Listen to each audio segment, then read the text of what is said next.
तो स्वागत है आप सभी का हमारे इस यूट्यूब प्लेटफॉर्म जिसका नाम है एमजेड क्लासेस। आप सभी हमारे परिवार के सदस्यों को झारखंडी जोहार और ना करे गुहार। और चलिए शुरू करते हैं एक नई सूचना जो आपके लिए बहुत जरूरी है। जी हाँ, आंदोलनों का असर ऐसा हुआ कि जेएसएससी ने हर एक रुकी हुई जितने भी वैकेंसी थे उनको धीरे धीरे निकालने पे मजबूर होना पड़ा और वो फिर से एक नया वैकेंसी आपके बीच में नए रिक्तियों को भरने का नई सूचना आता है। जी हाँ, झारखंड आरक्षी प्रतियोगिता परीक्षा का ऑनलाइन डेट आ चुका है। झारखंड आरक्षी के रिक्त यानी कि झारखंड जो बोले फॉरेस्ट गार्ड के फॉर्म को फिलअप करने का डेट आ गया है। जो डेट लटका हुआ था, जिसको जैसे लटकाया हुआ था, फिर से आ गया। चलिए सूचना कैसे भरना है, क्या उम्र सीमा है, क्या योग्यता है, सारे कुछ आपको बीच में आज वीडियो के माध्यम से बनाएंगे। तो जी हाँ, वीडियो में बने रहे या वीडियो की स्किप ना करें, अंत तक देखें प्लीज। तो चलिए शुरू करते हैं। झारखंड कर्मचारी चयन आयोग देख ले सकते हैं।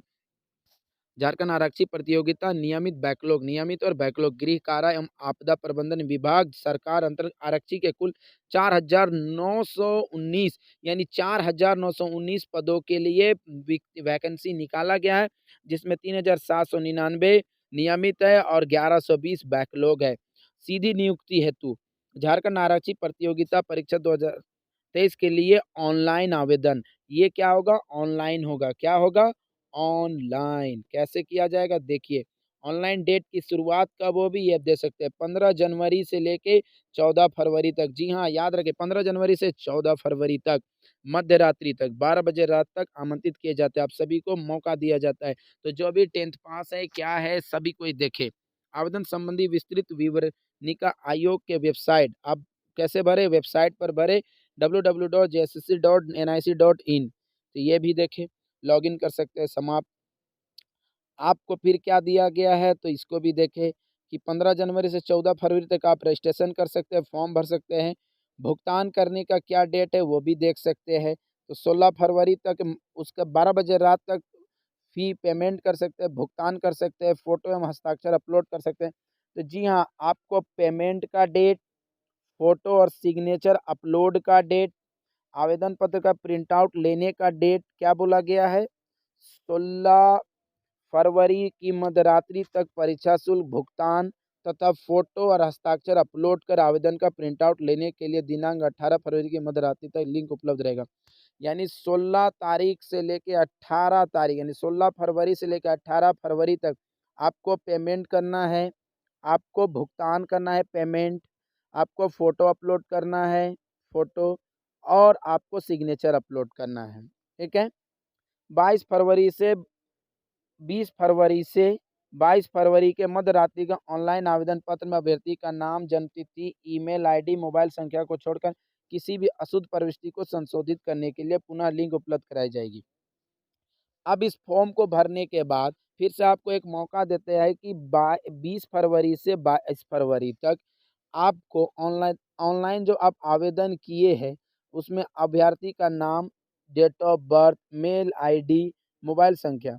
तो आप क्या कहा कि आपका नाम के साथ आपका डेट ऑफ बर्थ के साथ आपका ईमेल आईडी और मोबाइल नंबर को छोड़कर और अदर चीज़ें, कुल दूसरी चीज़ें, जैसे आपने अपनी श्रेणी को, जाति की श्रेणी को छोड़कर दूसरे जाति में किया, आपके माँ का नाम, पिता का नाम में अगर आप किसी तरह की गलतियाँ करते हैं तो ये सब आपको पुनः लिंक उपलब्ध कराई जाएगी। 2 दिन के लिए आप उसे फिर से सुधार सकते हैं। जी हाँ, आप ध्यान से देखें।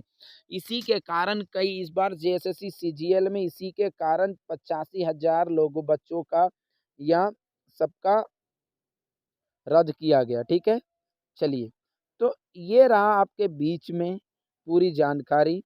रिक्त संख्या अब देखिए, इसमें भरना कैसे है, कितने बच्चे हैं, कितने अभ्यर्थी हैं, किनका क्या मापदंड है, वो पूरी देखेंगे। चलिए हम लोग बने रहे आप वीडियो में पूरी क्या है इसका ब्रोकर हम लोग डाउनलोड करते हैं। देखिए आपके सामने ही ब्रोकर 3 एमबी का है। 3 एमबी डाउनलोड होते टाइम लगेगा, जस्ट वंस करते हैं। चलिए पूरी ये देख सकते हैं विवरणिका, क्या डिटेल है, तो इसको शॉर्ट में पढ़ेंगे हम लोग। ठीक है? ये पूरी 18/8/12 यानी को द्वारा अग्रसित गृह कारा, ये सारा शैक्षणिक योग्यता ऑनलाइन है, सारा तो हम बता दिए। अब यहाँ पे देखिए जल्दी थोड़ा कि परीक्षा शुल्क क्या है। ₹100 है। क्या है? ₹100 है। परीक्षा शुल्क में अगर छूट दिया जाता है कब? जब आप राज्य में एसटी या एससी कोटा से ताल्लुक़ रखते हैं। अगर एसटी, एससी कोटा से आप बिलॉन्ग्स करते हैं तो आपको ₹50 लगेंगे। और झारखंड राज्य के स्थानीय निवासी अनुसूचित जनजाति, अनुसूचित जाति कोटि से इतर कोटि के विद्यार्थियों द्वारा रियायती दर पर परीक्षा शुल्क भरे जाएँ। यही सेम चीज़ बोला गया है।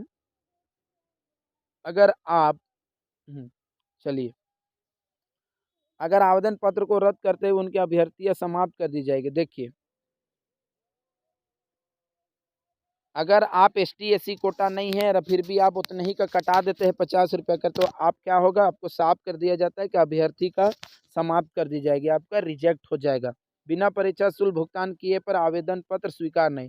जब तक आप परीक्षा शुल्क नहीं भरते देते, पेमेंट नहीं करते, आपको आवेदन रद्द किए जा सकेंगे, स्वीकार नहीं, एक्सेप्ट नहीं है। नॉन रिफंडेबल होगा, पैसा नॉन रिफंडेबल, चाहे आप कोई मिस्टेक करते हैं और बाद में आपका फॉर्म रिजेक्ट होता है तो आपको पेमेंट फी वापस नहीं दिया जाएगा। जी हाँ, आप ध्यान से सुनिए। देखिए रिक्तियों का विवरण क्या दिया हुआ है, रिक्तियों का विवरण देखिए।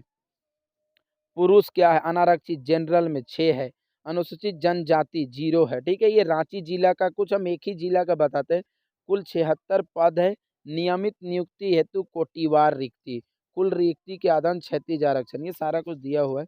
तो अनुसूचित जाति 0 है, ठीक है। महिलाओं में अब जनरल में 44 है 44, एसटी में महिलाओं में क्या है 21 है 21, अनुसूचित जाति एससी भी 0 है पुरुषों के लिए, महिला भी 0, ठीक है। अत्यंत पिछड़ा वर्ग यानी बीसी 1 ये 0 है 0 है। पिछड़ा वर्ग ठीक है, अत्यंत 2 बीसी 2 में क्या है 0 है 0 है, ठीक है। और ये क्रीमी लेयर अत्यंत आर्थिक, वो उसको क्या डलते हैं ईडब्ल्यूएस या कुछ ऐसे, इसमें 3 है और फिर 2 है अकवा, ठीक है। अनुसूचित जनजाति अदीम जनजाति क्या है 1 पोस्ट है, स्पोर्ट्स कोटा में 2 पोस्ट है, ठीक है। ये पिछड़ा वर्ग है। अब ये आपका 2-3 है, ठीक है। सारे चीज़ हम बताएँगे, नीचे बने रहे वीडियो में। चलिए, तो अब आपको देख रखते हैं। आर्थिक रूप से जो कमज़ोर है वहाँ 3 है और फिर 2 है महिलाओं में, ठीक है। खूंटी जिला का भी सेम है। तो इस तरह से आपको क्या किया जाएगा, आपको वीडियो के नीचे जो है ना वो आपको दे दिया जाएगा पूरा ब्रोकर का पूरा विवरणिका का पूरा लिंक दे दिया जाएगा, वहाँ से डाउनलोड कर लेंगे और पूरा देखेंगे। इस तरह से हम आपको जल्दबाजी नहीं, जल्दी-जल्दी में थोड़ा बताते हैं। कोडरमा का 42 है, चतरा का 50 है, कुल रिक्ति का 452 है, गिरिडीह का सबसे अधिक है, रामगढ़ के 200 हैं, बोकारो के 136 है, धनबाद के 337 है, पलामू के कुल 44 है। फॉरेस्ट गार्ड में लातेहार के कुल 112 है, दुमका के 164। इसी तरह से आप देख सकते हैं। तो चलिए, इसमें बहुत सारा सीटीसी है, जेडब्ल्यूएफएस है, रेल डीएनबी है, जेएपीटीसी है, सरायकेला खरसावां जेडब्ल्यूएफएस है, सीटीसी है। तो इन सभी पोस्ट का हम एक अलग वीडियो बनाएँगे और आपको पूरी विवरण देंगे, पूरी कि ये क्या होता है, वो क्या होता है, इसमें किसमें भरेंगे, तो आपको फ़ायदा होगा। आज ऊपर-ऊपर से बता दे रहे हैं कि क्या-क्या आएगा और क्या-क्या ज़रूरत है। चलिए, कोटिवार है ये, ठीक है। अब इसमें क्या है कि परीक्षा, हाँ, पदनाम वर्गीकरण, तो गिरी कारा आपदा प्रबंधन विभाग के अंतर्गत जिला इकाई के आरक्षित संवर्ग अंतर्गत आरक्षी। देखिए वेतनमान क्या है, तो इसमें सारा दिया हुआ है पद को, आप देख सकते हैं। तो गिरी कारा के अंदर क्या है, पे मैट्रिक्स कितना है, मैट्रिक्स लेवल का 21,000 से 69,000 तक आप सैलरी रहेगा। ज़्यादा से ज़्यादा आपको कितना पढ़ा लिखा होना चाहिए, एकेडमिक क्वालिफ़िकेशन, तो आपको 10वीं पास। जी हाँ, जो मैट्रिक पास है वो भी वही इसे भर सकते हैं। मिनिमम क्वालिफ़िकेशन मैट्रिक पास है, ठीक है। चलिए, अब इसको और नीचे देखते हैं, न्यूनतम शैक्षणिक योग्यता भी बता दिए। सीधी नियुक्ति के पद आरक्षित द्वितीय एवं तृतीय स्थान कौन सा है, सेकंड एंड थर्ड है। अगर प्रतियोगिता का स्तर कैसा रहेगा तो देख सकते हैं, झारखंड ओलंपिक संघ अथवा उससे संबंध संघों द्वारा आयोजित आधिकारिक राज्य चैंपियनशिप। चलिए, उपर्युक्त क्या बोलते हैं, अंकित संकल्प संख्या 1709 ये हो गया। तो ये कुछ नहीं है ज़्यादा जो आपको नहीं देखना है, हमें देखना है शारीरिक माप क्या है, फिजिकल क्या रिक्वायरमेंट है। अगर आप क्या अनारक्षित एवं आरक्षित वर्ग, न्यूनतम 160 है, न्यूनतम 81 है, सीने का चौड़ाई सेंटीमीटर में, ऊंचाई 160 होता है, ठीक है। अनुसूचित जनजाति, अनुसूचित जनजाति यानी जनरल वालों के लिए 160 है और सीने की छाती जो बोलते हैं सीना वो 81 सेंटीमीटर होना चाहिए और लंबाई 160 सेंटीमीटर। और एसटी एससी के लिए क्या है, न्यूनतम 155 है और न्यूनतम 79 है। कम से कम एसटी एससी 155 सेंटीमीटर लंबा हो और उसके सीने यानी छाती की, ठीक है, चौड़ाई बोलते हैं, ठीक है, आप मापिए 79 सेंटीमीटर में। अत्यंत BC1 BC2 के लिए भी क्या है 160, यानी जनरल और जनरल BC1 BC2 के लिए भी 160 है। न्यूनतम 81 होना चाहिए छाती। और महिलाओं के लिए क्या है तो देखिए 148 है और माप नहीं किया जाएगा। तो महिलाओं के लिए क्या है कि वो सीने की माप नहीं ली जाएगी, चाहे वो जैसे भी हो, ठीक है। चलिए ये हो गया। अब आप कौन-कौन से लोग नहीं भर सकते हैं वो भी देख ले। अभ्यर्थियों के शारीरिक बनावट में मुड़ा हुआ घुटना, जिनका थोड़ा टेढ़ा होता है धनुष के आकार का, वो नहीं। धनु पैर, मुड़ा हुआ घुटना, मुड़ा हुआ है या धनु पैर जो मुड़ा हो, वो भी थोड़ा-सा नहीं होता है, बोल सकते कर्व होता है एक और मुड़ा हुआ, अगर पहले मुड़ चुका है तो वो नहीं भरेंगे और जिसका धनुष के आकार का वो नहीं। पैर अगर समतल हो, सीधा एकदम, हाँ, स्पीत सिरा हो, ये नहीं भरेंगे। उँगलियों का उचित ढंग से नहीं घूमना, अगर उँगली सही नहीं घूमती है तो वो भी नहीं भरेंगे। अगर दृष्टि दोष है, आँख में कोई परेशानी है तब भी नहीं। कलर ब्लाइंडनेस है वो भी नहीं भरेंगे। नाइट ब्लाइंडनेस है, रात को परेशानी, वो भी नहीं भरेंगे। हियरिंग, स्टैमरिंग, वेरिकोड, हाइड हाइड्रोकोल पाइल्स और any communicable physical mental disease यदि आदि की चिकित्सीय जाँच की जाएगी। अगर कुछ भी होता है तो इन सब की आपको चिकित्सीय जाँच की जाएगी।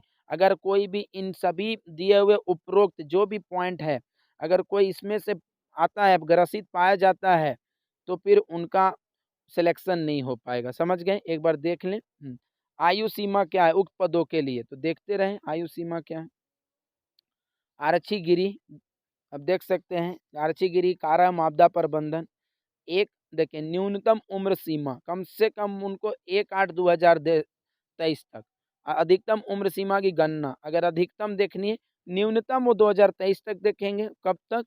अगस्त 2023 तक। और न्यूनतम अगर न्यूनतम अगस्त 2023 तक और अधिकतम 2019 तक आपको गणना की जाएगी। जी हाँ, तो 2019 में आपकी उम्र क्या है? तो न्यूनतम उम्र सीमा 18 वर्ष। कितना? 18 वर्ष। तो जी हाँ, आप देखते रहें। कम से कम आप 18 वर्ष आपको एलिजिबल होना होगा। अधिकतम उम्र सीमा, अगर आप अधिकतम उम्र सीमा अनारक्षित आर्थिक कमज़ोर, जो आर्थिक कमज़ोर है ना, एक इकोनॉमिक वीक सेक्शन है ना ईडब्ल्यूएस कोटा में, तो उनको कम से कम 25 साल होना चाहिए अधिकतम उम्र। कब तक? 2019 तक। कब तक? 2019 तक उनको 25 वर्ष होना चाहिए। अगर BC1 और BC2 है तो उनको 27 वर्ष अधिकतम होना चाहिए। तो 2019 में जिनका 25 वर्ष होता है जनरल वाले और BC1 BC2 में जिनका 27 वर्ष होता है वही इस फॉर्म को भर सकते हैं और दूसरे लोग नहीं। चलिए और नीचे चलते हैं। महिलाओं के लिए भी सेम है। देखिए इनके लिए अधिकतम 28 वर्ष है। अनुसूची एवं पिछड़ा वर्ग अनुसूची 2, वही अनारक्षित आर्थिक कमजोर अत्यंत पिछड़ा वर्ग उनके लिए सीमा। एसटी एससी के लिए 30 वर्ष है। तो जो 2019 में 30 वर्ष तक पूरा हुए हैं, जो 28 वर्ष तक अधिकतम, तो 28 वर्ष तक होता है तब भी। तो ये ना सोचे कि महिलाएं अगर 27 वर्ष को वो भी भरेंगे, 26 वर्ष वो भी, यानी 18 से 28 तक भर सकते, कोई दिक्कत नहीं। अगर 2019 तक किन्हीं का 28 पूरा होता है तो वो भरेंगे, 27 भी होता है तब भी भरेंगे, 30 में 29 भी होता है तब भी भरेंगे। और 25 वर्ष लड़कों का है तो किसी का 24 होता है तो भी भरेंगे। BC1 BC2 में अगर 27 पूरा हो जाता है तो ठीक है, 26 ही है तब भी भरेंगे। ठीक है, चलिए। परीक्षा में बैठने की अनुमति पूर्णता, ये सारा पढ़ लें। चलिए आरक्षण, आरक्षण का दावा करने वाले, आपके पास सारा डॉक्यूमेंट्स होना चाहिए। आपको अगर आप आरक्षण का दावा करते हैं कि आप ओबीसी कोटा से जाएंगे तो ओबीसी का प्रमाण पत्र होना चाहिए आपके पास। अगर आप एसटी एससी का दावा करते हैं तो आपके पास एसटी एससी का प्रमाण पत्र होना चाहिए। इकोनॉमिक वीक सेक्शन में आप करते हैं, आर्थिक एकदम तंगी का, तो आप उसके वो प्रमाण पत्र होना चाहिए। न्यूनतम अधिकतम आयु सीमा आरक्षण की कोटि इत्यादि संबंध सारे प्रमाण पत्र आपके पास मौजूद होना चाहिए, तभी आप हर चीज़ों का दावा मजबूत कर सकते हैं। ठीक है, आपको कौन सा डॉक्यूमेंट्स कब का जरूरत लगेगा ये देख लीजिए। कार्मिक प्रशासनिक दिनांक 19/7/2009 को अथवा उसके पश्चात अंचल अधिकारी के स्तर से निर्गत स्थानीय प्रवेश प्रमाण पत्र। अगर आप 2019 क्या बोला दिनांक 19/7/2019 द्वारा प्रमाण पत्र में, यानी कि 19 जुलाई को प्रमाण पत्र या उसके बाद का प्रमाण पत्र निर्गत स्थानीय निवासी प्रमाण मान्य होगा। 2019 वाला या 2019 के बाद वाला, ठीक है। जैसे देखिए 19 जुलाई 2019 के पूर्व अंचल अधिकारी के स्तर से निर्गत स्थानीय प्रमाण पत्र मान्य नहीं होगा। अगर 2019 से पहले आपके पास कोई भी प्रमाण पत्र है जो अंचल अधिकारी से है तो नहीं होगा, ठीक है। मानिए कि सीओ बीडीओ से जो भी प्रमाण पत्र उपलब्ध है 2019 से पहले वो मान्य नहीं होगा, वो स्वीकार नहीं होगा।